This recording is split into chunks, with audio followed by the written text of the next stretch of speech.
So Karen was asking about using a pseudonym for nonfiction. Can you do it? Should you do it? How does it affect stuff like going on the podcast book tour? How does it affect things like the credibility of your name? All of that.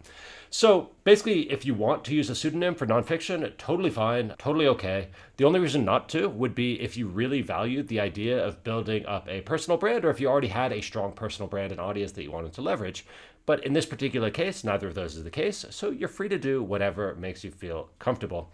The goal with the book is that the book becomes its own brand. If you're writing a useful book, right? The reputation of the book, once it has been seeded and it starts kind of the organic growth and the flywheel, the book should outgrow your own reputation if it's succeeding.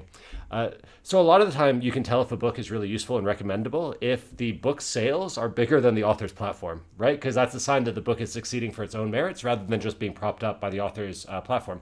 Now, both are hard and both are admirable. Like if you want to go the platform route, totally fine, but you don't have to. Now, there's a more complicated question if you're trying to create complete anonymity. Like if the book being connected to your real world identity would be a disaster for you for whatever reason, then I think you'd have to be a lot more careful. I have no idea how to set that up. I know that KDP and Amazon don't like one author having multiple Amazon accounts. However, they're fine with you having multiple pen names. So, for example, what some nonfiction authors do, if they're writing in multiple very different genres, where they don't expect the same readers to like both groups of books. Often they'll use an abbreviation or a variation of their names. So let's say I was writing business books and also children's books. I could be like Rob Fitzpatrick and Robert Fitzpatrick, and Amazon will treat those as different author pen names. And so the books will be bucketed separately. You can do that with a complete pseudonym. You can do it with a variant of your kind of professional name, like a nickname. You've got all the options. As for podcasts, people want you on the show and they want to be respectful in most cases. Again, this is different if you're trying to guarantee and enforce complete anonymity, but if it's a pseudonym and you just want to preserve that little bit of privacy, I've never been on a podcast where someone was being antagonistic or trying to trick me. And if they are, you can usually identify that pretty quick and opt out.